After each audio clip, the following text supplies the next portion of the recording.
What's going on, guys? Welcome back to Automation. Now, I've been tasked by the Canadian government to build a Canadian car made in Canada for Canadians. But since I'm not a great engineer, I'm going to be making ChatGPT do it for me.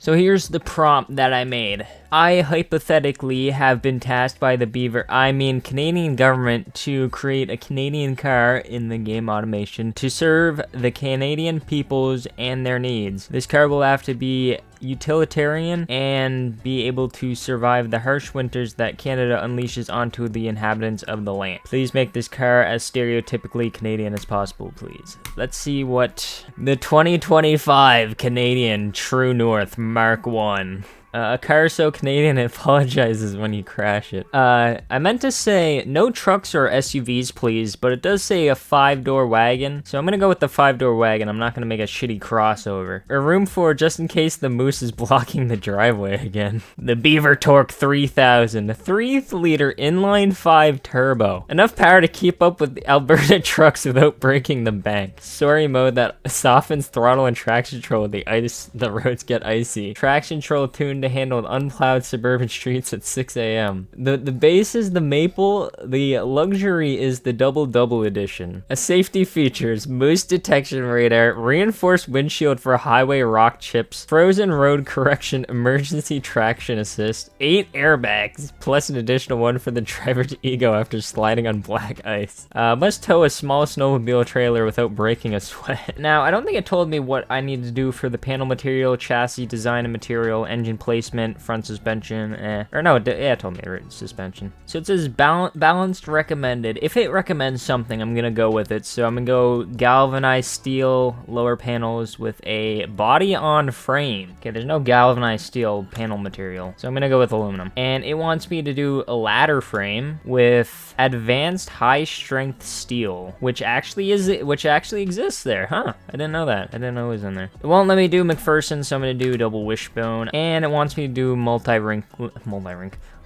in the rear. All right, where was I? Oh yeah, right. Yeah, I gotta paint this the true Canadian maple red. This is close, but it's I wanna maybe a little deeper red with I don't want as much flake. Beaver Torque 3000, inline 5, all aluminum engine. Ooh, VVT. Should this have VVT? I don't know. So yes, VVT has VVT and VVL. Avoid it for the base model though. So we will have both of these. I don't know what that is, but I don't care. More boost. More boost. More boost. You know, 3-inch exhaust is probably good. 330 pound-feet of torque and 300 horsepower. You know, we got 50 more horsepower, but I think the Canadian people deserve it. All right, so one of the next things I need to know is what kind of transmission this thing gonna have. All right, so it's recommending me an 8-speed, a torque-converted automatic. We'll do that. It also gave us all the gear ratio sets, so I'll do that as well. So I think judging by what it said before, it's probably gonna want a manual locker. We could do the 70-30. I don't know if I want to. I'm gonna do the 70-30. Why not? All-terrain or severe snow-rated tires. Well, there's no snow tires in Automation, so I guess we're gonna have to do all-terrain and radial all-terrain. Brakes, I'm gonna freestyle this shit. Springs progressive, gas charge monotube, and sway bars front solid or hollow bar. I'm gonna just do active and then do utility. It's kind of tall for my liking, but yeah, it's probably fine. All right, I'm gonna go back to fixtures and I'm gonna start making this car. Bored, boring, dull, tedious, annoying, backache, arm ache, cramp, miserable, hate, James. Alright, so I think I'm finished with this, and by finished with this, means I don't want to continue doing anything to this car. I don't know why, but this has been the hardest car I've ever made.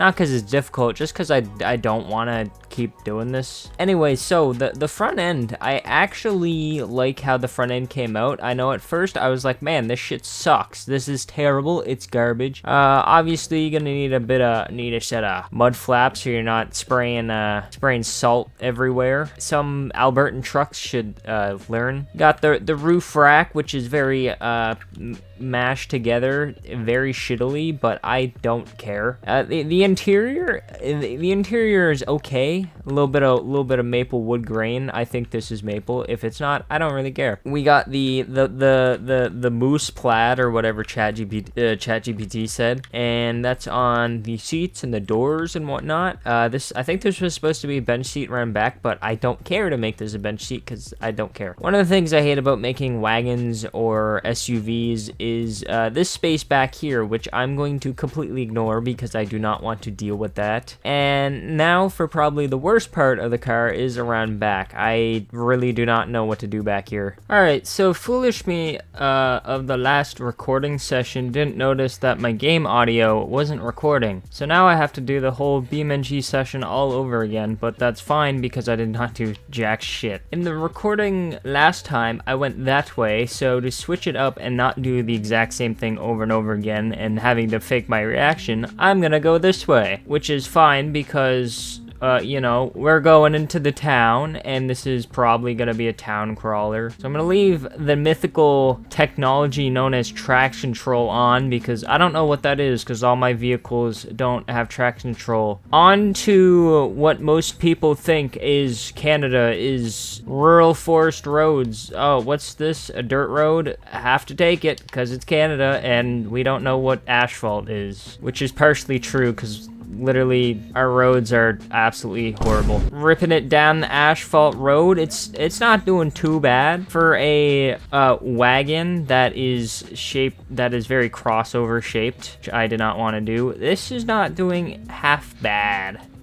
Wait a minute, hold up, just hold up a minute. Is this by chance frozen? Oh yeah, we might be able to get a proper speed test if I can get it up to speed, that is. Are we gonna hit 150 airspeed? Yep, we are 150 mile an hour. All right, I think we're maxing out at 154, 155.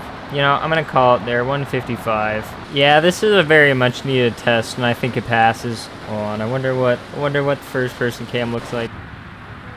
Oh my god, oh, this might actually make me sick. Slow down, come on. All right, back on our adventure. Yeah, that's another common problem I'm gonna have to buff out before this thing goes in production. Oh, come on. Oh, Jesus. Would have made it up if it wasn't for that meddling rock. This is another good off-road test right here. We don't have that good of a run-up, but I don't know if we're gonna need it. Come on, this top bit is gonna move. Yeah, there we go. This thing is now certifiably off-road capable. Not the tree.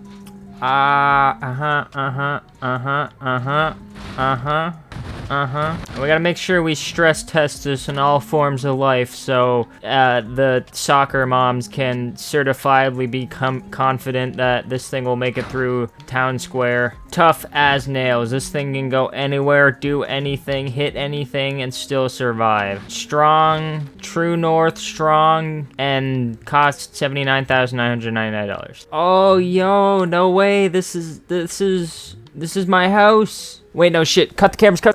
Yeah, that's actually my Wi-Fi router right there. That's what I'm using to upload this video right now. This is my ice skating rink that I forgot to freeze over. Alright, we now take our car over to beautiful British Columbia and definitely not West Coast USA to do our lap time. I'm hoping I can get a better lap time than I got last time, but I don't really know how well we're gonna do. Run a little wide on turn 1, but we go off-roading. That's fine, that's what this was built for. Surely the stewards are not gonna flag me for that. Through the S-curve and getting ready to go on to the straight. Usually able to go flat out through this corner, but I have to lift because this thing is a huge tub of lard. Flat out through the straight. Let's see what we can get this big baby up to. 115 miles an hour. I'm gonna go a little bit early on the brakings because I think I gave this thing very undersized brakes for what it needs. Getting this all set up for the corkscrew. A little bit early in the corkscrew, cutting it and going off-road a little bit more off-roading. Just proving that this thing is a jack of all trades and I'm the greatest automotive engineer known to man. Over the sausage, pure Canadian sausage, flat up to the finish line, and let's see what time we got. 240.83. Where does that place? It actually places us about 756 milliseconds slower than last time, but, you know. Well, that's the true Canadian car. I already sense a massive production check coming to me from the Canadian government for making such an amazing car. So I gotta get on top of that for now, but I will see you guys in the next video. See ya.